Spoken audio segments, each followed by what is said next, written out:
na Mungu wetu wa mbinguni, tunasema ni asante. Ni wakati mwingine tena Bwana Yesu tuko mbele zako. Tunahitaji kutufundishe, tunahitaji tuyajue kwa kina, tunahitaji tuyafahamu yote ambayo Bwana utasema nasi. Nijalie mtumishi wako kunena tu yaliyo hekima itokayo kwako, yatakayotujenga na kutusaidia tunaposikia wakati huu. Pokea sifa na utukufu Bwana, kwa sababu Mungu usiyezuiliwa na umbali, utatuhudumia wote tuliopo kanisani wakati huu, utatuhudumia wote waliopo kwenye mitandao ya kijamii wanaotufuatilia na kujifunza, na utawahudumia pia wote wanaotufuatilia katika vipindi vyetu vya TV. Katika jina la Yesu Kristo wa Nazareti aliye hai tumeomba tukiamini. Amen. Tunaendelea na somo ambalo linaitwa ushindi dhidi ya vita za maisha, ikiwa ni sehemu ya pili ya somo linaloitwa ushindi dhidi ya vita za maisha. Ushindi dhidi ya vita za maisha. Jambo ambalo natamani kila mmoja aweze kulifahamu ni hili: katika siku za kusafiri kwako duniani, kuna nyakati za vita ambazo maisha yatakuingiza, na ni lazima uwe tayari kupambana ili kupata matokeo mazuri. Katika safari yako ya maisha, kuna vipindi ambavyo maisha yatakulazimu kupigana vita kwenye ulimwengu wa roho ili uweze kuendelea mbele. Na naomba nikwambie pia jambo jingine litakalo kusaidia. Hakuna mshindi kama hakuna mapambano katika safari ya maisha. Hauwezi kuitwa mshindi kama hauko tayari kupambana kwenye mapambano unayokutana nayo katika safari ya maisha. Watu wengi mnajiita ni washindi, lakini mnakimbia vita ambazo maisha yanawakutanisha nazo kwenye safari ya maisha. Wengi mnapenda kuitwa washindi, lakini hamko tayari kupambana katika vita mnazokutana nazo kwenye maisha. Lakini naomba ufahamu pia jambo jingine litakalo kusaidia. Ushindi wa kweli haupimi kwa kukosekana kwa vita, bali kwa namna mtu anavyosimama na kushinda vita zake. Ushindi wa kweli haupatikani kwa mtu kuto kupigana vita. Ushindi wa kweli haupatikani kwa mtu kuto kupigana vita. Mashujaa ni watu ambao walikutana na vita mbalimbali kwenye maisha, wakaamua kusimama na kupambana nazo, na baada ya kuupata ushindi, hapo ndipo wakaitwa washindi. Kwa hiyo mshindi ni yule ambaye amechagua kukabili vita mbalimbali anazokabiliana nazo kwenye maisha. Utaona ukweli huo kwenye Samueli wa pili 23 mstari wa 8 mpaka wa 12. Naweka tu msingi kwanza ili tunapoendelea twende katika uelekeo mmoja. Samueli wa pili 23 mstari wa 8 mpaka ule wa 12. Utaona hapo Biblia inaonesha mashujaa wa Daudi na vita walizoweza kupigana kwenye maisha. Lakini pia naomba nikuongezee jambo jingine. Ukristo ni imani ya washindi. Ukristo ni imani ya washindi. Ukristo ni imani ya washindi. Ukielewa hilo jambo, itakusaidia sana kwenye kila unachokifanya katika maisha yako, kutamani kuwa na matokeo mazuri ambayo Mungu amekusudia uwe nayo. Ukristo ni imani ya washindi. Warumi 8:36 mpaka 37, Biblia inaweka wazi ukweli huo. Warumi 8:36 mpaka 37, Biblia inasema hivi: kama ilivyoandikwa ya kwamba kwa ajili yako tunauawa mchana kutwa, tumehesabiwa kuwa kama kondoo wa kuchinjwa. Lakini katika mambo hayo yote tunashinda na zaidi ya kushinda kwa yeye aliyetupenda. Mtume Paulo anasema alikuwa wanapita kama kanisa kwenye nyakati ngumu, nyakati ambazo walikuwa wanateswa, lakini anasema katika mambo hayo yote tumekuwa tunashinda na zaidi ya kushinda katika Kristo. Naomba nikwambie jambo hili litakalo kusaidia. Ushindi wa maisha yako upo katika Kristo. Ushindi wa maisha yako upo katika Kristo. Yaani katika maisha yetu ushindi sio kitu tunachokitafuta. Kazi aliyoifanya Yesu msalabani iliachilia ushindi kamili juu yetu. Tunachokifanya ni kuhamisha ushindi kutoka kwenye ulimwengu wa roho na kuufanya uwe halisi kwenye maisha yetu. Ushindi wetu tayari Yesu alishaumaliza na kuupata msalabani. Biblia inatueleza tu kanuni za namna ule ushindi alioupata Yesu kwa ajili yetu unavyoweza kufanyika halisi kwenye maisha yetu. Tunaenda pamoja Aha. Mwambie jirani yako usiishi kinyonge. Yesu alishashinda vita zote. Naomba nikuongezee jambo jingine litakalo kusaidia. Ushindi katika maisha ya Mkristo sio bahati. Ushindi katika maisha ya Mkristo sio bahati. Ni matokeo ya nidhamu za kiroho ambazo ameamua kuzijenga kwenye kila eneo la maisha yake. Ushindi katika maisha ya Mkristo sio bahati. Sio bahati. Ni matokeo ya nidhamu za kiroho alizoamua kuzitengeneza kwenye kila eneo la maisha yake. Kwa lugha rahisi ni nini? Ubora wa kiwango cha nidhamu za kiroho unazozitengeneza kwenye maisha yako zitaamua ukubwa wa ushindi utakaoupata kwenye maisha yako. Usipowekeza kuwa mtu wa maisha ya maombi, kuna vitu hautaona Mungu akifanya. Usipowekeza kuwa mtu wa neno, kuna vitu hautaona Mungu akifanya. Kwenye Ukristo ushindi sio bahati, ni matokeo ya nidhamu ambazo mtu ameamua kuzitengeneza. Utaona ukweli huo kwenye Wakorinto wa kwanza 9 mstari wa 25 mpaka ule wa 27. Wakorinto wa kwanza sura ile ya 9 mstari wa 25 mpaka mstari wa 27, Biblia inasema, na kila ashindanaye katika michezo hujizuia katika yote. Basi hao hufanya hivyo kusudi wapokee taji iharibikayo. Bali sisi tupokee taji isiyoharibika. Hata mimi napiga mbio vivyo hivyo, si kama asitaye, napigana ngumi vivyo hivyo, si kama apigaye hewa, bali nautesa mwili wangu na kuutumikisha, isiwe nikiisha kuwahubiri wengine, mwenyewe niwe mtu wa kukataliwa. Mtume Paulo analieleza kanisa la Korinto ya kwamba mimi kama mtu mwenye ninayesafiri katika safari ya maisha, ninayetafuta ushindi kwenye kila eneo la maisha yangu, nimekuwa kama watu wanaotafuta ushindi kwenye michezo. Nimeamua kutengeneza nidhamu, nini ni hapana kwenye maisha yangu na nini ni ndio kwenye maisha yangu. Na anasema hivi, ushindi kwenye maisha ni matokeo ya nidhamu ambazo mtu ameamua kuzitengeneza. Anasema na jizuia.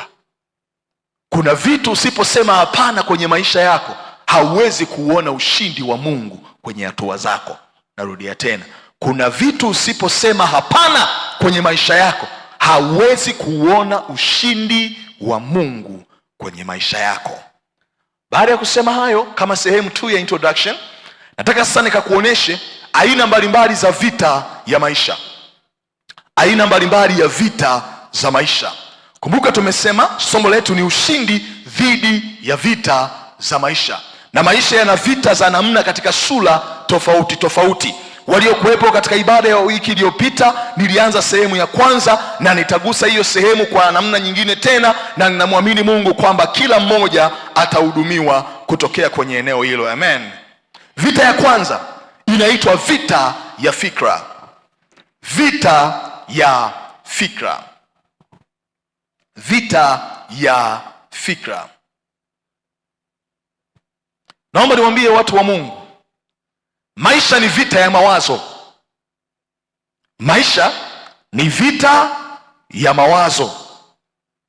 Na nikwambie jambo jingine, ukisoma na kufuatilia maandiko vizuri, utagundua mwanadamu wa kwanza kwenye bustani ya Edeni, vita ya kwanza ambayo adui alifanya naye na kumshinda ilikuwa ni vita kwenye eneo lake la fikra. Lakini pia alipomshinda Adamu wa kwanza, Biblia inasema Yesu ambaye ni Adamu wa pili aliyekuja kumkomboa mwanadamu katika kosa alilolifanya kwa Adamu wa kwanza. Aina ya kwanza ya vita ambayo shetani alifanya naye ilikuwa ni zile siku 40 ambazo alikuwa yuko mlimani akiwa ameenda kwenye maombi. Adui akafanya naye vita ya fikra, akataka kuanza kuingiza mawazo yaliyo kinyume na kusudi la Mungu ili kumwangusha Adamu wa pili.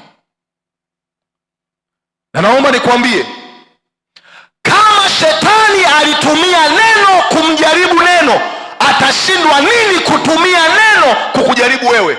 Mwambie mwenzako, atashindwa nini? Okay.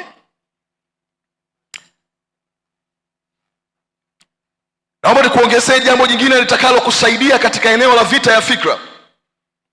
Shetani anapoanza kufanya vita na fikra zako, atahakikisha anatafuta kujua kiwango cha uelewa wako wa neno la Mungu ili ajue namna gani anakushambulia kirahisi. Shetani atakapotaka kufanya vita na wewe kwenye eneo la fikra, jambo la kwanza atakalolifanya ni kupima kiwango cha ufahamu na uelewa wako kuhusu neno la Mungu ili ajue anakushambulia kirahisi kutokea wapi. Utaona ukweli huo kwenye Mathayo 4:1-11.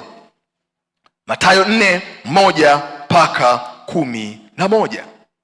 Shetani akitaka kushambulia eneo lako la fikra, kufanya vita na wewe kwenye eneo la fikra, jambo la kwanza atakalolifanya ni kupima kiwango cha ufahamu na uelewa wako kuhusu Mungu ili ajue anakushambulia kirahisi kutokea wapi. Naomba tukaangalie kwa haraka kweli za neno la Mungu kuhusu fikra au mawazo.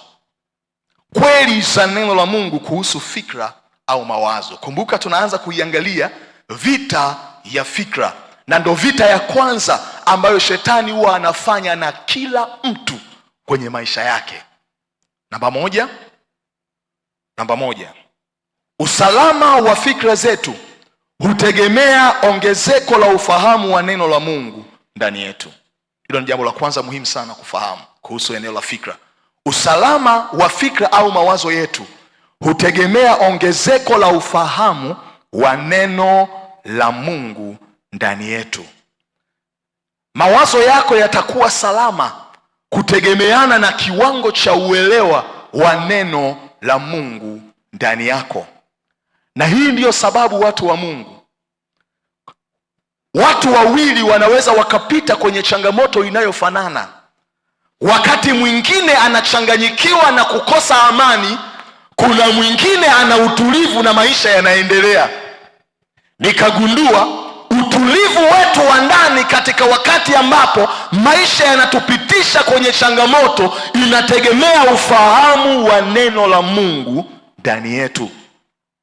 Ndiyo maana Daudi, kwa sababu alikuwa na ufahamu mkubwa katika neno, anasema hivi kwenye Zaburi 23, nijapopita kati ya bonde la uvuli wa mauti sitaogopa mabaya. Anapita kwenye mazingira yanayotisha na kuogopesha, lakini yeye anasema nitakuwa na utulivu wa moyoni. Usalama wa fikra zako unategemea kina cha ufahamu wa neno la Mungu ndani yako. Naomba nikuongezee jambo jingine litakalo kusaidia. Silaha ya kwanza ya ushindi dhidi ya vita ya mawazo ni ufahamu wa neno la Mungu.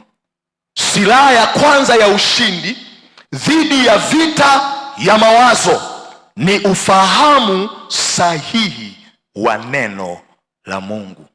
Naomba unisikilize vizuri, kwa sababu hii ni vita ambayo ukishindwa kwenye maisha yako, umeshindwa kwenye maeneo mengine yote ya maisha yako. Silaha ya kwanza ya ushindi wetu dhidi ya vita ya mawazo ni ufahamu sahihi wa neno la Mungu. Utaona kwenye Waefeso 6:10-13. Waefeso 6:10-13. Utaona hapo kwenye Waefeso 6:10-13, Mtume Paulo anaandika pale ya kwamba hatimaye mzidi kuwa hodari katika Bwana na katika uweza wa nguvu zake. Anaelezea hapo, basi simameni hali mmejifunga kweli viunoni na kuwa na dirii ya haki kifuani. Nisikilize sasa vizuri, nisikilize vizuri. Mtume Paulo alipokuwa anaongea na Wakristo wa Efeso alikuwa anawaambia hivi: Ukristo wenu ni vita, na vita inapigana kwenye ulimwengu wa roho. Alafu anawaeleza, anawaambia ili muweze kushinda vita zenu katika maisha, anaanza kuzitaja silaha zinazoweza kumsaidia Mkristo kuweza kushinda vita zake kwenye maisha. Alafu nikapenda zaidi, silaha ya kwanza kabisa anayoitaja, anasema simameni hali mmejifunga kweli viunoni na kuvaa dirii ya haki kifuani. Anaitaja silaha ya kwanza ya kwamba ni kweli. Kweli ni nini? Ni ufahamu sahihi wa neno la Mungu alionao mtu. Kweli ni ufahamu sahihi wa neno la Mungu alionao mtu. Na ndiyo maana kwenye zile silaha mwishoni kule anakuja kutaja upanga wa Roho ambao ni neno la Mungu. Kwa hiyo neno ni silaha, lakini ufahamu juu ya neno ni silaha inayoifanya neno lilete matokeo kwenye maisha ya mtu. Umeanza kunielewa sasa eh? Anasema hali mmejifunga kweli viunoni. Niliwaambia hapa mliokuwepo kwenye ibada iliyopita ya kwamba alipokuwa anazungumza na kanisa la Mungu, alikuwa anazungumza wakiwa na picha ya askari wa Kirumi alipokuwa anavaa mavazi yake ya kijeshi anapokwenda kwenye majukumu yake. Alikuwa akivaa mavazi yake, anajifunga mkanda wake ule kiunoni, na ule mkanda ulikuwa unamsaidia kuweka baadhi ya silaha ambazo anaweza kuzitumia kwenye majukumu yake. Niliwaambia hivi na nikasema naomba nirudie tena. Silaha zote za ushindi wetu kwenye maisha zitapoteza uwezo wake na ufanisi wake endapo hazitashikiliwa na ufahamu wa neno la Mungu ndani yetu. Silaha zote za ushindi ambazo Mungu ameziweka kwenye neno lake zinapoteza ufanisi wake wa kuachilia matokeo kwenye maisha ya Mkristo endapo hazitashikiliwa na kweli ambao ndio ufahamu sahihi wa neno la Mungu. Naomba tuendelee mbele kidogo. Kweli ya pili kwa habari ya eneo la mawazo au fikra. Kweli ya pili, ushindi wetu huanza katika fikra zetu kabla haujawa halisi kwenye maisha yetu. Ushindi wetu huanza katika eneo la fikra zetu kabla haujawa halisi kwenye maisha yetu. Ushindi wetu huanza katika eneo la fikra zetu kabla haujawa halisi kwenye maisha yetu. Naomba nikwambie mtu wa Mungu, chochote ambacho umeshindwa kwenye mawazo yako hautakuja kukiweza kwenye maisha yako. Ndio. Chochote ambacho umeshindwa kwenye mawazo yako hautakuja kukiweza kwenye maisha yako. Ushindi wa mtu kwenye maisha unaanza kwenye eneo la fikra. Na ndiyo maana ili kuzuia hatua zako, shetani huwa anaanza kushambulia mawazo yako. Kuna watu wana mawazo mazuri ambayo wangeweza kuyafanyia kazi, yangeweza kunufaisha na kuboresha maisha yao, lakini shetani amezuia hatua zao. Ushindi wao umezuiliwa kwenye eneo la fikra. Anamwambia wewe huwezi, anamwambia wewe ni mnyonge, anamwambia huna rasilimali za kutosha, elimu yako haiwezi kukupa hicho unachokitaka. Anaanza kumshambulia mtu wa ndani ili kuzuia ushindi wake wa nje. Chochote ambacho umeshindwa kwenye mawazo yako hautakuja kuweza kwenye maisha yako. Mnakumbuka habari ya wale watu waliotumwa kuipeleleza nchi ya ahadi, si ndio? Waliporudi walisema nini? Wale wengine 10 wale wakasema nini? Wakasema tulienda kule, tulipowaona wale watu tukajiona kama mapanzi, hatuwezi kuingia. Mungu akasema kwa kuwa mmeshindwa vita hiyo kwenye fahamu zenu, hamtakuja kuiona nchi ya ahadi yenu.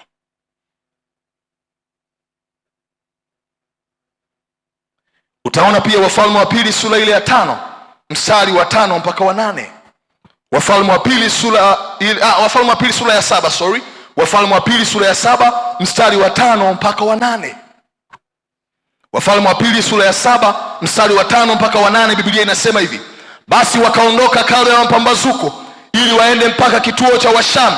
Na walipofika mwanzo wa kimo cha Washami, kumbe hapana mtu, kwa maana Bwana alikuwa amewasikizisha Washami kishindo cha miendo ya magari na kishindo cha farasi, kama kishindo cha jeshi kubwa. Wakaambiana, tazama, mfalme wa Israeli amewaajiri wafalme wa Wahiti na wafalme wa Misri waje wapigane nasi. Kwa hiyo wakaondoka wakakimbia kungali giza bado, wakaziacha hema zao na farasi zao na punde zao na kimo chao vile vile kama kilivyokuwa, wakakimbia wapate kujiponya nafsi zao. Basi wale wenye ukoma walipofika mwisho wa kituo, waliingia katika hema moja, wakala na kunywa, wakachukua fedha na dhahabu na mavazi, wakaenda wakijificha. Wakarudi wakaingia katika hema ya pili, vile vile wakachukua vitu, wakaenda wakavificha.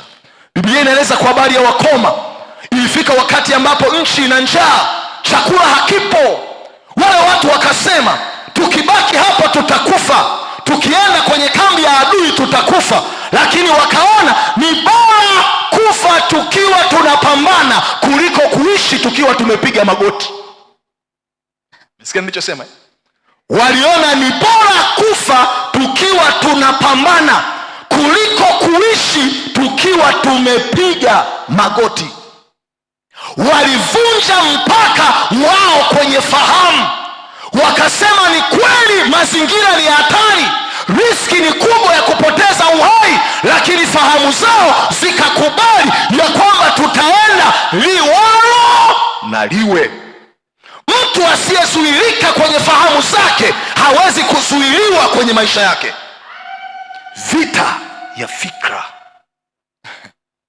Anza kunielewa sasa Hawa watu walipoenda, Mungu akajua hawa jamaa wamemaanisha. Biblia inasema akawasikizisha Washami sauti kubwa kama ya jeshi, wakakimbia wakaondoka. Ushindi wa kweli kwenye maisha ya mtu unaanza kwenye fikra zake kabla haujawa halisi kwenye maisha yake. Angalia Yoshua 1 na mstari wa 8. Yoshua sura ile ya kwanza na mstari ule wa 8 unathibitisha ukweli huo. Anasema hivi: kitabu hiki cha Torati kisiondoke kinywani mwako, bali atafakari maneno yake mchana na usiku, upate kuangalia kutenda sawasawa na maneno yote yaliyoandikwa humo, maana ndipo utakapoifanikisha njia yako, kisha ndipo utakapostawi sana. Mungu anamwambia Yoshua, umeipokea kazi ambayo mtumishi wangu Musa alikuwa anaifanya. Unatakiwa kuwapa nchi ya ahadi watu wangu. Ushindi juu ya mataifa yaliyo mbele yako utaanza na hali ya fahamu zako. Anamwambia hivi, sasa ukitaka kushinda na kustawi, hakikisha neno langu ambalo nilimpa Musa lifanye kuwa maisha yako. Liruhusu kujifunza usiku na mchana, ukatafakari, liathiri fahamu zako, liathiri namna yako ya kufikiri. Ukishinda kwenye fahamu zako, umewashinda maadui zako. Mungu anamwambia hakikisha neno linaathiri uwezo wako wa kuona, uwezo wako wa kufikiri na kuona nguvu na uwezo wa Mungu kwa kiwango ambacho hakuna Myebusi wala Mkanani yeyote atakayeweza kukuzuia. Okay. Jambo la tatu. Kweli ya tatu kwa habari ya mawazo au fikra. Maisha ya mtu hufuata uelekeo wa mawazo yake. Maisha ya mtu hufuata uelekeo wa mawazo yake. Yaani mawazo yako ndio yataamua uelekeo wako kwenye kila eneo la maisha. Ni muhimu sana kuelewa hilo. Maisha ya mtu hufuata uelekeo wa mawazo yake.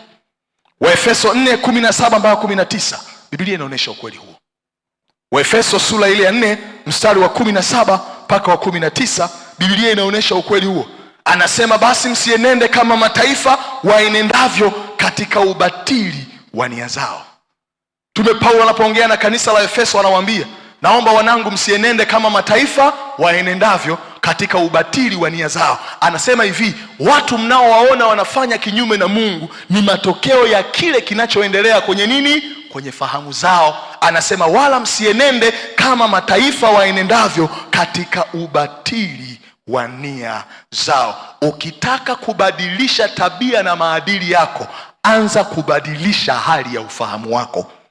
Kuna tabia hautazishinda wala hautaziacha mpaka siku neno limekugeuza namna yako ya kufikiri na namna unavyoyaona mambo. Kinyume na hapo ni kujidanganya. Naomba niwaambie, kuna tabia hazitaondoka kwa kuomba, ila mpaka maombi yako yatakapoweza kuhusiana vizuri na neno la Mungu ndani yako. Ni muhimu sana kuelewa hilo. Kwani si Yesu aliweka huo msingi? Anasema mkikaa ndani yangu na maneno yangu yakikaa ndani yenu, ombeni lolote nanyi mtafanyaje? Mtafanyiwa. Okay. Angalia Mambo ya Nyakati wa Kwanza 29:18 mpaka 19 inaonyesha hiyo. Mambo ya Nyakati wa Kwanza 29:18 mpaka 19 inaweka wazi ya kwamba hali ya fikra za mtu huwa zinaamua uelekeo wake kwenye maisha. Mambo ya Nyakati wa Kwanza 29 mstari wa 18 mpaka wa 19, katika maombi yale ya Daudi anasema, ulilinde jambo hili milele katika fikra za mawazo ya mioyo ya watu wako, ukaiongoze mioyo yao kwako. Anaambia Mungu uyalinde fikra za mawazo yao katika mioyo yao, ukaongoze hatua zao kwako. Utaandika pia Zaburi 119 mstari wa 97 mpaka 104. Hatutasoma hapo. Zaburi 119 97 mpaka 104. Zaburi 119 97 mpaka 104. Kweli ya 4 kuhusu eneo la fikra na mawazo. Kweli ya 4, fikra zisipobadilika maisha yetu hayawezi kubadilika. Kweli ya 4 ni hii: fikra zisipobadilika maisha yetu hayawezi kubadilika.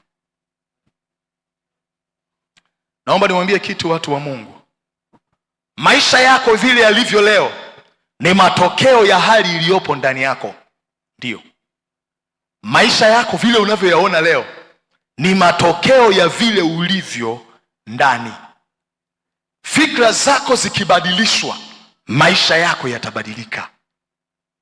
Watu wengi mnapambana katika bidii na matokeo ya nje, si ndio ili kubadilisha maisha. Nimekuwa nawaambia hapa wanangu, na naomba nirudie. Badiliko la kwanza halianzi na mazingira yako. Badiliko la kwanza linaanza na wewe. Badiliko la kwanza kwenye maisha huwa halianzi na mazingira yako, halianzi na hali ile, inaanza na wewe. Wengi mnawekeza nguvu kwenye mambo ya nje wakati mtu wako wa ndani hajabadilishwa. Kwa hiyo wewe usipobadilika, maisha na hali yako ya nje haiwezi kubadilika. Ni kujidanganya. Ngoja nikupe mfano. Ufahamu wako kuhusu fedha usipobadilika, hali ya umaskini ulio nao hauwezi ukakuacha. Haiwezekani. Ndio maana watu wengi wanaomba wakiukemea umaskini kwenye maombi na hawaoni matokeo. Kwa nini? Wanafikiri umaskini unaanza na mashambulizi ya nje, kumbe unaanza na fikra ndani ya mtu. Na tunapoendelea tutakuja kuona vitu vingi sana vya kutusaidia. Bwana Yesu asifiwe. Na nikwambie jambo jingine, tumesema fikra zisipobadilika maisha hayawezi kubadilika. Ukisoma maandiko vizuri utagundua hata mtu mara baada ya kuokoka, moja ya jambo ambalo Mungu huwa anawahi na kuanza kulishughulikia ndani ya mtu ni kubadilisha fikra zake. Kwa nini? Mtu asipobadilishwa namna yake anavyowaza na kuyaona mambo, atajikuta yupo ndani ya Ukristo lakini ni mpagani. Utaona hiyo kwenye Warumi 12 na mstari wa 2. Warumi sura ya 12 na mstari wa 2. Biblia inaonyesha hilo jambo, ya kwamba Mungu huwa anaanza kushughulika na mtu mara baada ya kuokoka kwa kuruhusu neno lake kubadilisha fikra zake, namna anavyoyaona mambo, namna anavyoyatafsiri mambo, namna anavyoyaendea maisha kwenye kila eneo. Warumi 12:2 anasema, wala msifuatishe namna ya dunia hii, bali mgeuzwe kwa kufanywa upya nia zenu. Naona hilo neno, bali mgeuzwe kwa kufanywa upya nia zenu. Katika lugha ya Kiyunani wanatumia neno anakainosis, kufanywa upya eneo lenu la mawazo.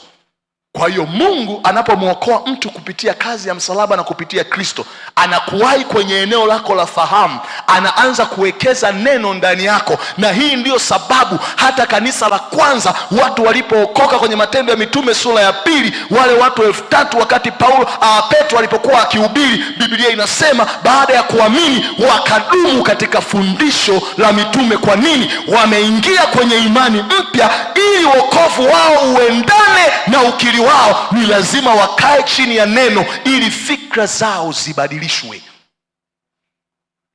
Wokovu ni kitu unachokipata mara moja baada ya kumwamini Yesu, lakini badiliko la ndani ni kitu endelevu ambalo linaendelea kutokea kwa kadiri unavyochagua kujifunza neno ili liathiri namna yako ya kufikiri. Na ndiyo maana siku utakapositisha kujifunza neno la Mungu, umeanza kuurudisha utu wa kale ndani yako kabisa. Kabisa. Ni muhimu sana kuelewa hilo jambo, litakusaidia. Sasa naomba tukaangalie namna ambazo shetani huzitumia kufanya vita katika eneo la fikra. Namna ambazo shetani huzitumia kufanya vita kwenye eneo la fikra. Tuangalie hapo. Tumeona ya kwamba eneo la fikra ni eneo nyeti, na vita ya kwanza ya maisha ya kila mmoja inafanyika pale. Vita yako ya afya, vita yako ya uchumi, vita yako ya ndoa, vita yako ya kila eneo huwa inaanzaga pale kwenye eneo la fikra. Hujawahi kuona mtu walikuwa wanaishi vizuri, wanaenda pamoja, wanakaa kwa amani katika ndoa na familia, alafu baadaye mtu anaanza kuambia, nashangaa mke wangu amebadilika sana siku hizi. Unajua ni kwa nini? Tayari adui ameshashambulia kwenye eneo la fikra. Jambo la kwanza ambalo shetani huwa anafanya, wale waliokuwepo ibada iliyopita niligusia, lakini pia tunasikilize na uandike, itakusaidia tu, ni kutuonyesha njia, namna au utaratibu nje ya kanuni za neno la Mungu. Namna ya kwanza ni kwa kutuonyesha njia, namna ama utaratibu nje ya kanuni za neno la Mungu. Kutuonyesha njia, namna ama utaratibu nje ya kanuni za neno la Mungu. Naomba niwaambie watu wa Mungu, shetani anapoanza kushambulia fahamu zako, mbinu mojawapo atakayoitumia ni kukuingizia wazo linalokuonyesha ya kwamba yale unayoyataka kwenye maisha, lile unalotaka kulifanya, kuna njia rahisi nje ya Mungu ambayo unaweza kuitumia na ikakupa matokeo ambayo Mungu angeweza kukupa. Mwambie mwenzako uongo. Anakuonyesha alternative nyingine ambazo unaweza kuzitumia ili kufika ulikotakiwa kufika. Mbinu hiyo aliitumia kwa Ibrahimu, baba yetu wa imani. Naomba tukamwangalia Ibrahimu, Mwanzo 15 mstari wa 1 mpaka wa 6. Tuanze naye huyu jamaa hapa, tuone namna ambavyo adui alimshambulia kwenye eneo la fikra kwa kujaribu kumuonesha njia au namna mbadala nje ya Mungu. Mwanzo 15 mstari wa 1 mpaka wa 6. Biblia inasema, baada ya mambo hayo neno la Bwana likamjia Abrahamu katika njozi likinena, usiogope Abrahamu, mimi ni ngao yako na thawabu yako kubwa sana. Abrahamu akasema, Bwana Mungu, utanipa nini? Nami naenda zangu hali sina mtoto, naye atakayemiliki nyumba yangu ni huyu Eliezeri Mdameski. Abrahamu akasema, tazama, hukunipa uzao, na mtu aliyezaliwa nyumbani mwangu ndiye mrithi wangu. Nalo neno la Bwana likamjia likinena, huyu hata kurithi, bali atakayetoka katika viuno vyako ndiye atakaye kurithi. Akamleta nje, akasema, tazama sasa mbinguni, kazihesabu nyota kama ukiweza kuzihesabu. Akamwambia, ndivyo utakavyokuwa uzao wako. Akamwamini Bwana, naye akamhesabia jambo hili kuwa haki. Ibrahimu ameondoka kwenye nchi yake, ameenda kwenye nchi ya ahadi yake. Mungu amemwahidi ya kwamba atampa nchi kwa ajili ya vizazi vyake, lakini akaenda mbele zaidi, akamwambia, nitakupa mtoto. Muda unaongea, muda unazungumza, sauti ya muda inamuonyesha ya kwamba umri umeenda, umechelewa. Ibrahimu inamsumbua. Inafika wakati ambapo anaamua kumuomba Mungu. Mungu alipomjia Anamwambia Bwana, ona umri wangu umeenda, nimepata mali, nimepata utajiri, lakini je, vyote nilivyo navyo ni huyu meneja wangu na msimamizi wangu Eliezeri ndiye atakayerithi mali, maana hukunipa mtoto. Unaona namna anavyoongea kwa uchungu eh? Biblia inasema Mungu akajua tatizo la Ibrahimu, ameanza kushambuliwa kwenye vita ya fikra. Unanielewa eh? Ndipo anamchukua na kumtoa nje. Anamwambia, nenda kazitazame zile nyota, nenda kaziangalie. Je, utaweza kuzihesabu? Kama vile ambavyo hautaweza, ndivyo ambavyo nitakubarikia na utakuwa na uzao mkubwa sana. Mungu anaanza kuyaponya maisha ya Ibrahimu kwa kushughulika na eneo lake la ufahamu.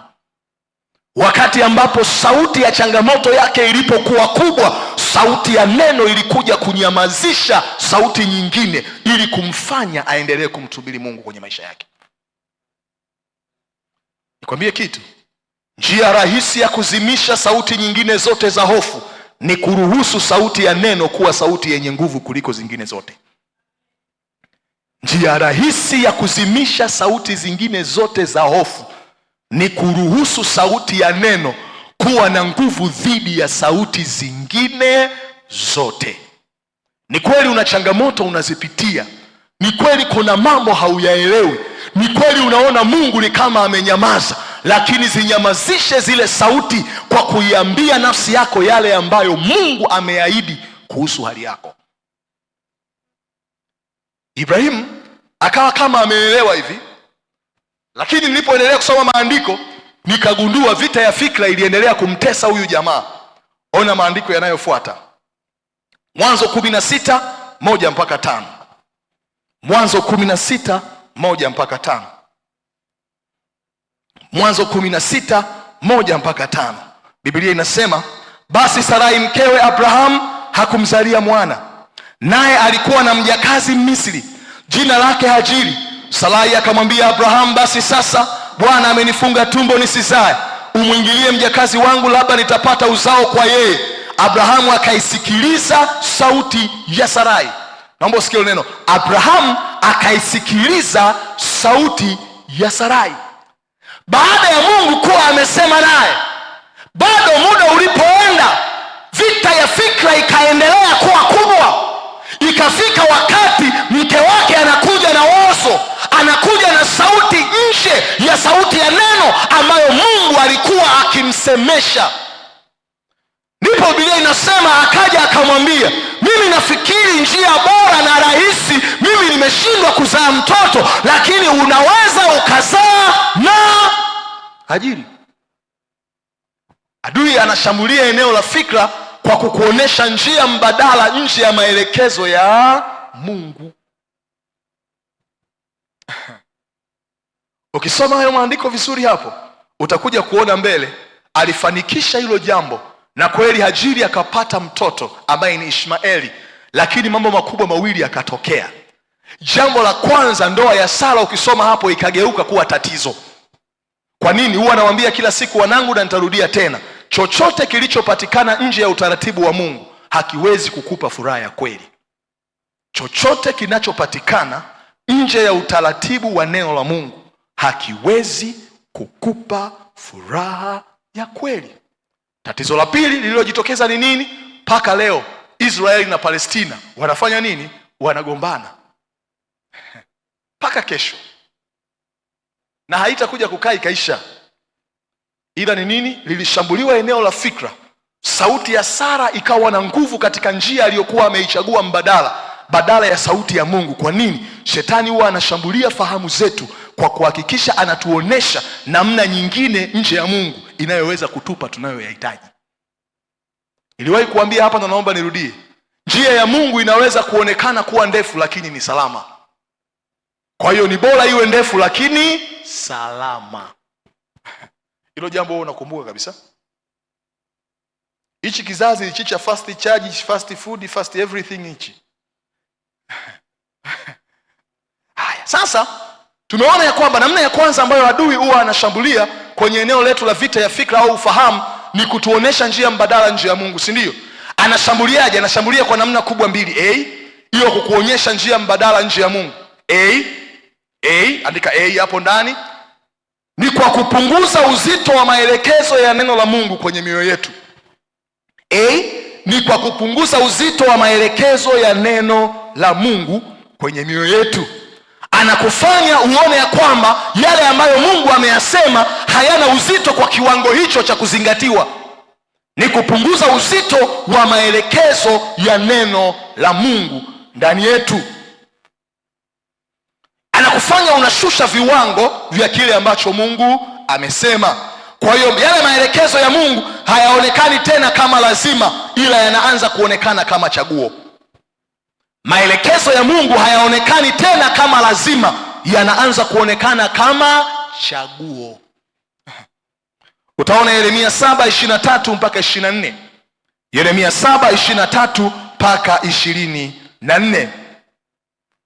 Anasema, lakini naliwaamuru neno hili nikisema, sikilizeni sauti yangu, nami nitakuwa Mungu wenu, nanyi mtakuwa watu wangu. Mkaende katika njia ile yote nitakayowaamuru mpate kufanikiwa. Lakini hawakusikiliza wala kutega sikio lao, bali walikwenda kwa mashauri yao wenyewe na kwa ushupavu wa mioyo yao mibaya, wakaenda nyuma wala si mbele. Wakaenda nyuma wala si mbele. Mungu anasema, nilisema nao, nilizungumza nao waende katika njia yangu. Hawa watu wakaamua kupuuza, wakaona sio jambo la maana, wakaamua kwenda kwenye namna yao. Mungu ana namna yake kwenye kila jambo. Vijana wangu, kwenye mahusiano Mungu ana namna yake, kwenye biashara Mungu ana namna yake, kwenye chochote tunachokifanya Mungu ana namna yake. Tumeitwa kubaki kwenye namna ya Mungu, hata kama namna ya dunia inaonekana kuwa bora. Kwenye kila eneo la maisha yako baki katika njia ya Mungu. Dunia ina namna yake, lakini tunaitwa kubaki katika namna ya nani? Ya Mungu. Alafu anasema walipofanya hayo maamuzi wakaamua kwenda nyuma wala si mbele.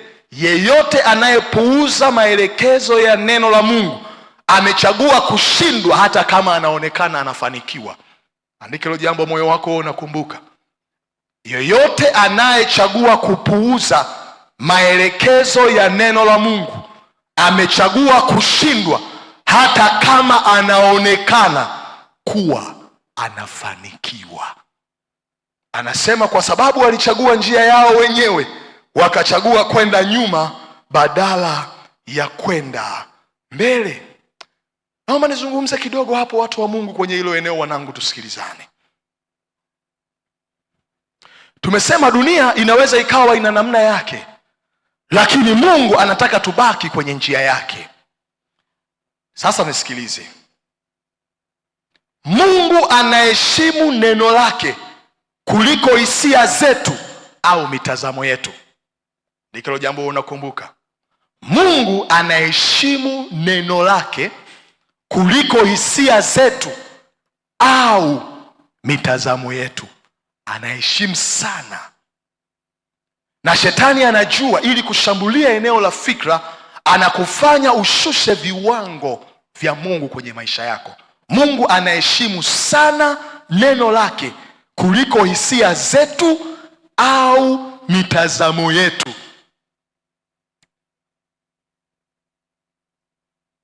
Naomba tumwangalie mfalme Sauli kwenye Samueli wa kwanza 10. Samueli wa kwanza sura ya 10, mstari wa kwanza na mstari wa 6 mpaka wa 9. Samueli wa kwanza sura ya 10, mstari wa kwanza na mstari wa 6 mpaka wa 9.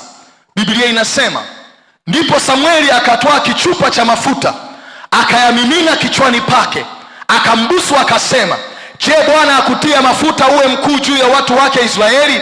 Nawe utamiliki watu wa Bwana na kuwaokoa na mikono ya adui zao.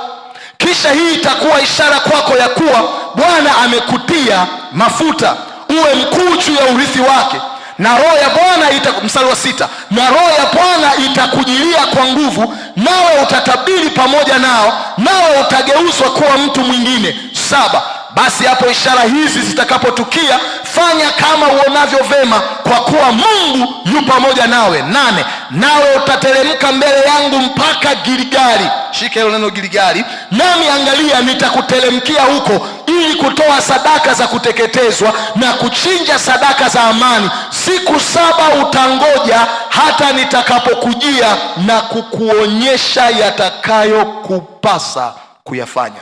Unasikia hayo maelekezo vizuri? Iko hivi sasa. Sauli ameitwa kuwa mfalme wa kwanza wa Israeli baada ya Israeli kutaka mfalme. Samueli amemtia mafuta kwa ajili ya kuwa mfalme. Alafu anamwambia Mungu amekuita ili usimame, moja, kuwaongoza watu wake katika njia ya Mungu, lakini pia kuwa kiongozi ili kupambana na adui wa Mungu kwenye taifa lake. Alafu anamwambia utaondoka hapa, ukiwa unatoka ile roho ya Mungu iliyoingia ndani yako itakugeuza na kukufanya kuwa mtu mwingine. Alafu anamwambia baada ya hapo utatoka, utaenda Gilgali. Kule Gilgali tutakuja kumtolea Mungu sadaka, na utatakiwa kukaa Gilgali muda wa siku 7. Baada ya hapo nitakuja na kukuelekeza cha kufanya. Hayo maelekezo si yako sawa Yako wazi kabisa Tumesema pointi yetu ya msingi, Mungu anaheshimu maelekezo ya neno lake kuliko hisia zetu na mitazamo yetu. Jambo linaweza likafanyika kwa nia njema, lakini likiwa kinyume na utaratibu wa maelekezo ya Mungu linahesabika kuwa sio sawa. Ngoja nikupe mfano. Sini kama inawezekana ikaonekana ni jambo la maana usitoe fungu la 10, ukachukua sadaka ya fungu la 10 kwenda kuwapa yatima, wajane na watu wenye uhitaji. Sini kama dunia inakuona una akili na umefanya jambo zuri, si inaonekana Simewahi kuwasikia watu wa hivyo Ni kama jambo zuri Ni kama lina mantiki Ni kama lakini Mungu anasema nini? Biblia ielekezi hivyo. Kwa hiyo jambo lolote halijalishi lina nia njema kiasi gani, linaonekana ni zuri kiasi gani, Mungu amesema nini na ameelekeza nini kwenye neno lake, hilo ndo jambo la msingi kuliko nia yako njema na mtazamo wako mzuri. Mwambie mwenzako ni hivyo. Okay? Haya, tuangalie Samueli wa kwanza 13:8 mpaka 14. Tunaendelea na habari hapo alipoambiwa aende Gilgali. Samueli wa kwanza 13:8 mpaka 14. Biblia inasema nini? Ili tuende vizuri hapo. Biblia inasema hivi, huyo bwana Sauli akangoja siku 7 kwa kadiri ya muda uliowekwa na Sauli, lakini Samueli hakuja Gilgali na hao watu wakatawanyika mbali naye. Basi Sauli akasema, nileteeni hapa sadaka ya kuteketezwa na sadaka za amani. Akaitoa sadaka ya kuteketezwa, akafanya kama alivyoambiwa, akaenda Gilgali. Siku 7 zikapita, lakini Samueli hajatokea ndani ya ule muda. Akaanza kuona wanajeshi na watu waliokuwa pamoja naye wanaanza kuondoka na kumwacha. Nisikilize, kila wakati unapochagua kubaki kwenye misimamo ya neno la Mungu, ni lazima uwe tayari kuwapoteza baadhi ya watu kwenye maisha yako. Ndio, ukiamua kubaki kwenye kanuni za neno, kuwa tayari kupoteza baadhi ya watu kwenye maisha yako. Lazima uwe tayari. Aliposubiri ndani ya siku 7, ikaonekana wamechelewa, Sauli hajafika. Watu walipoanza kuondoka, huyu jamaa akaona isiwe shida. Alafu nikagundua ili jamaa liliharibu na Mungu na kukataliwa kabla hata alijaanza kutekeleza majukumu ya ufalme. Ndio lilikuwa kwanza tu limetiwa mafuta. Si ndio nimeambiwa hapa nikakae kule Gilgali nikasubiri. Yaani aliprove failure kabla bado hajaanza kutekeleza majukumu. Mstari unaofuata, mstari wa 10. Hata alipokwisha kuitoa hiyo sadaka ya kuteketezwa, kumbe Samueli alitokea, naye Sauli akatoka kwenda kumlaki na kumsalimu. Samueli akasema, umefanya nini? Naye Sauli akasema, ni kwa sababu naliona ya kuwa watu wanatawanyika mbali nami, na wewe ukuja siku zile zilizonenwa, nao Wafilisti wamekusanyika pamoja huko Mikmashi. Samueli anamuuliza, umefanya nini? Nilikuelekeza nini? Mungu alisema nini? anaanza kujitetea ya kwamba niliona watu wanaondoka, niliona adui wanataka kuanza kufanya vita, nikaona ni vema nitoe sadaka ya kuteketezwa. Ni kweli alikuwa anatekeleza majukumu yake kama kiongozi, lakini hakupaswa kufanya kwa utaratibu ule. Nia njema haihesabiki kuwa njema mbele za Mungu ikiwa imefanyika kinyume na maelekezo ya neno lake. Mungu anaheshimu maelekezo kuliko mitazamo yetu katika jambo lolote lile. Tunaenda pamoja eh? Aha. Ona mstari wa 13 anasema hivi: naye Samueli akamwambia Sauli, umefanya upumbavu, hukuishika amri ya Bwana Mungu wako aliyokuamuru. Kwa maana Bwana angeliufanya ufalme wako kuwa imara juu ya Israeli milele, lakini sasa ufalme wako hautadumu. Bwana amejitafutia mtu aupendezaye moyo wake, naye Bwana amemwamuru yeye kuwa mkuu juu ya watu wake, kwa sababu wewe ukulishika neno lile Bwana alilokuamuru. Anaeleza jambo analolifanya kama lilikuwa ni jema na lenye nia nzuri, lakini Mungu anamwambia, mimi Mungu naheshimu kanuni za neno langu, naheshimu maelekezo. Anaambiwa, kwa kuwa haukutii maelekezo, nimekuondoa kwenye kiti cha ufalme na nimejitafutia mtu aupendezaye moyo wangu. Nilipokuwa nikisoma hili jambo nikagundua ya kuwa Mungu ana mbadala wetu kwenye kila eneo la maisha. Mwambie mwenzako, Mungu ana mbadala wako kwenye kila eneo la maisha. Acha kiburi. Usipofanya wewe, Mungu atainua mwingine kwa ajili yake. Okay. Tumesema namna ya kwanza, akishambulia na kutuonesha njia mbadala nje ya Mungu, huwa anahakikisha au anashawishi fahamu zetu kushusha viwango vya neno la Mungu. Mungu anaheshimu viwango vya maelekezo yake. Naomba niwaambie, ubora wa utumishi wetu kwa Mungu haupimwi kwa bidii yetu katika kumtumikia yeye, bali kwa namna gani tunafanya kama ilivyoelekezwa kwenye neno lake. Ni muhimu sana kwenye kila unachokifanya kwenye maisha ujue ubora wa utumishi wetu mbele za Mungu haupimwi kwa bidii tulionayo katika kufanya, lakini kwa namna gani tunafanya kama ilivyoelekezwa katika neno lake. Amua ya kwamba kila nitakachokuwa ninajihusisha nacho kwenye mambo ya Mungu, ni lazima nijue Mungu anatarajia nini na ameelekeza nini katika hilo jambo. Usirubuniwe na watu kukushangilia, usirubuniwe na watu kukuambia wewe unafanya vizuri. Inawezekana sisi tukakuona unafanya sawa, lakini Mungu akikupima kwenye mizani ya neno lake anakuona hamna kitu hapa. Naomba tuangalie mfano mwingine wa pili. Samueli wa pili 6:1-7 kwenye hilo jambo. Samueli wa pili 6:1-7.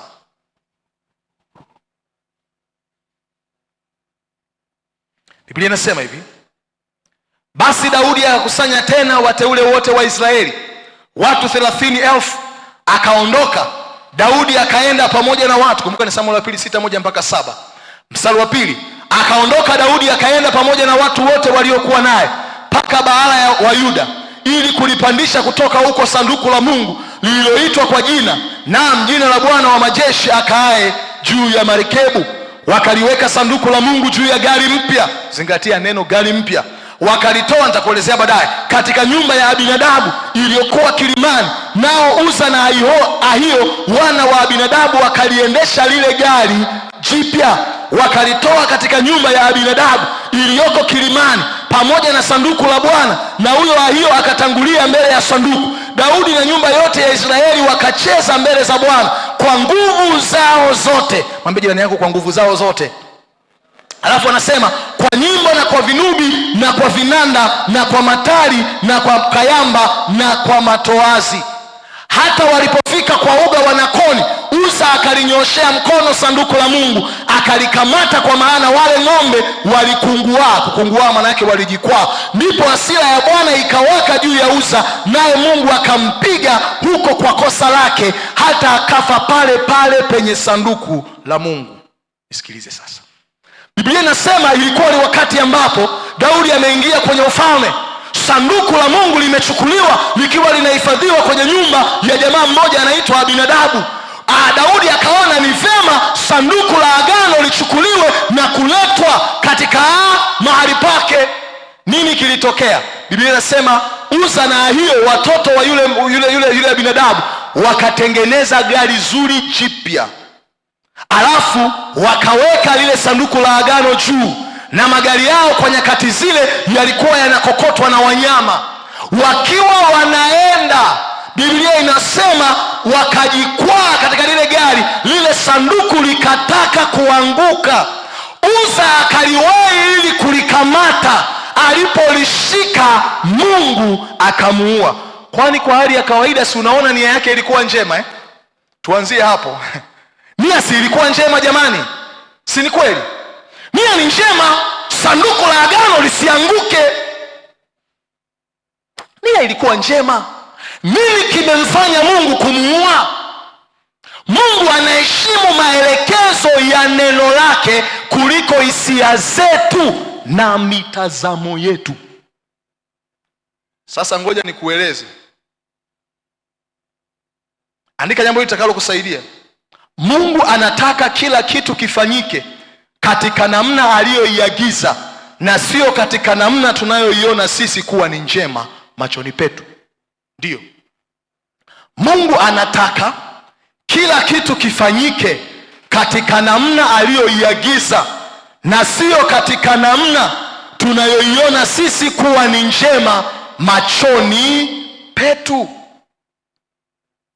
Mungu anataka kila kitu kifanyike katika namna aliyoiagiza, na sio katika namna tunayoiona sisi kuwa njema machoni petu. Sasa iko hivi, katika moja ya utaratibu ambao Mungu alikuwa ameutoa wakati wa Musa kwa habari ya vyombo vitakatifu vya Mungu vilivyotumika kwenye hema ya kukutania, utaratibu kwa habari ya kulibeba sanduku la agano na kushika vitu vya sanduku la agano ulikuwa umewekwa namna hii. Kulikuwa kuna makundi makubwa mawili. Kundi la kwanza ni kundi la kina Haruni, kundi la makuhani. Hawa walikuwa wanaruhusiwa kwa ajili ya kuviandaa vile vitu na kuviweka sawa. Lakini kulikuwa na kundi la pili, kundi la kina Kohathi, watu ambao walikuwa wanawajibika kwa ajili ya kulibeba. Kwa hiyo kulikuwa na kundi moja kubwa lenye watu ndani yake linaitwa Walawi. Walawi ni nani? Ni watu wa kabila la Lawi katika taifa la Israeli, ambapo kimsingi walikuwa wamegawanyika kwenye makundi makubwa matatu. Naomba uandike hiyo vitu, wewe unasoma, sio unasoma Biblia tu ili wewe unaelewa wewe. Walawi ni kabila la Lawi katika Israeli, ambapo ndani yake walikuwa wamegawanyika kwenye makundi makubwa matatu katika utumishi wao. Kulikuwa na wana wa Kohathi kwenye Walawi. Wana wa Kohathi utawaona kwenye Hesabu 4:15. Wana wa Kohathi. Hawa wana wa Kohathi kazi yao ilikuwa ni nini? Ilikuwa ni kubeba vile vifaa vya nyumba ya Mungu, lakini hawakuruhusiwa kuvishika vyenyewe. Vilipokuwa vikipangwa na makuhani wa kina Haruni vikafunikwa, wao ndipo waliruhusiwa kuvichukua na kuvibeba.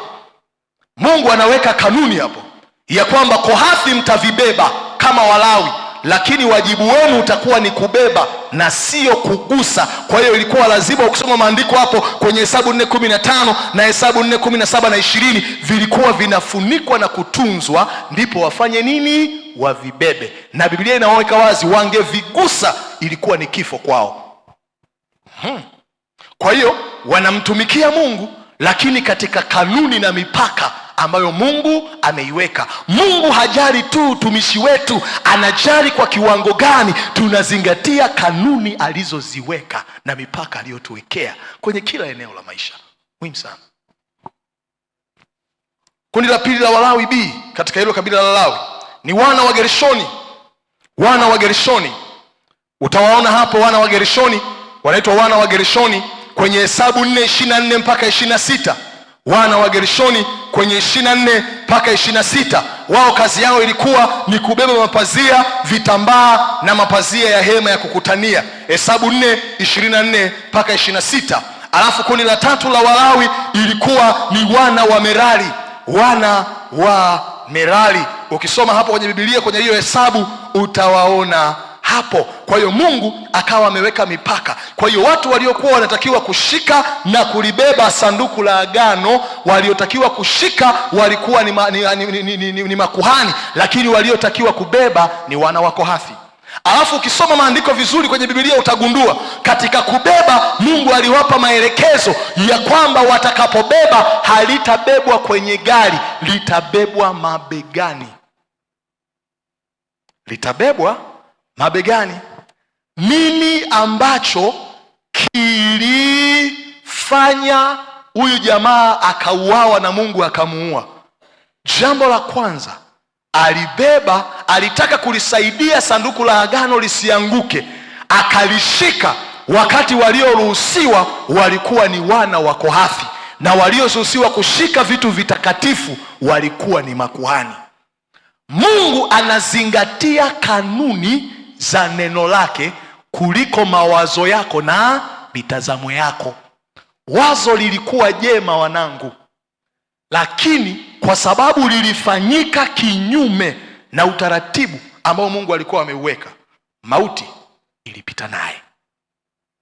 Shetani akitaka kushambulia eneo lako la fikra, anaanza kukufanya kushusha viwango vya Mungu kwenye maisha yako. Na Daudi aligundua baada ya kumuua yule jamaa. Angalia Samueli wa kwanza 6. Samueli wa kwanza 6 mstari wa 1 mpaka wa 3 na mstari wa 7 mpaka wa 8. Samueli wa kwanza 6, 1 mpaka 3 na 7 mpaka 8. Biblia inasema, basi hilo sanduku la Bwana lilikuwamo katika nchi ya Wafilisti muda wa miezi 7.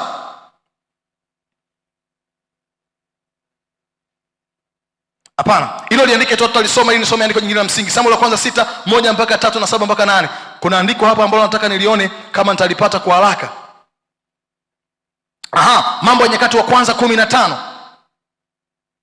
Mambo ya Nyakati wa kwanza 15, 1 mpaka 5 na 12 mpaka 14. Ndio tumuone Daudi pale. Mambo ya Nyakati wa kwanza 15, 1 mpaka 5 na 12 mpaka 14. Anasema, basi Daudi akajifanyia nyumba katika mji wa Daudi, akapaweka tayari mahali kwa ajili ya sanduku la Mungu, akalipigia hema. Mstari wa 2, ndipo Daudi akasema, haimpasi mtu awaye yote kulichukua sanduku la Mungu isipokuwa Walawi peke yao, kwa kuwa hao ndio waliowachagua Bwana ili walichukue sanduku la Mungu na kumtumikia daima. 3, basi Daudi akawakusanya Israeli wote huko Yerusalemu ili kulipandisha sanduku la Bwana. 5, na wana wa Kohathi Urieli mkuu wao na nduguze 120 akawaambia, ninyi ni vichwa vya mbari za baba za Walawi, jitakaseni ili mpandishe sanduku la Bwana Mungu wa Israeli mpaka mahali pale nilipopaweka tayari. 13, kwani kwa sababu ninyi hamkulichukua safari ya kwanza, ndio ile ambayo yule mtu aliuawa, sawa Anasema,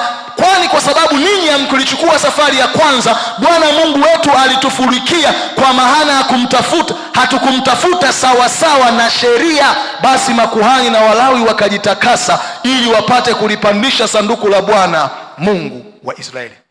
Daudi alipotengeneza mahali ambapo kutakuwa ni kama mahali ambapo wataliweka lile sanduku la agano, wakati huo akajifunza Mungu alivyomuua yule Azia pale. Akawaambia wana wa Kohathi pamoja na makuhani ya kwamba mara ya kwanza tulikiuka utaratibu, Mungu akaua, Mungu akaathiri. Sasa hivi tutalileta sanduku la Bwana mahali pake kwa kuzingatia utaratibu, Bwana asije akatufurikia. Na usikitika kusema kanisa ulimwenguni limeanza kuwa na washenzi wengi, watu ambao wanaona ni vema kumtumikia Mungu kuliko kuishi maisha ya utakatifu, ni vema kumtumikia Mungu kuliko kutembea kwenye kanuni za neno lake. Mungu hana shida na utumishi wako, anataka kwanza utii wako ndani yako. Tubaki hapo, mwambie jirani yako, tubaki hapo. Shetani akitaka kushambulia eneo lako la fikra, atakachokifanya ni kufanya ushushe viwango vya neno la Mungu. Vijana wangu, kwenye eneo la ndoa Mungu ana utaratibu wake. Tubaki hapo kabisa, tubaki hapo. Naomba tubaki hapo, tusishushe viwango vya Mungu kwenye eneo lolote la maisha yetu. Huo ndio Ukristo. Tubaki hapo kwenye kila eneo la maisha. Mungu anayo namna yake.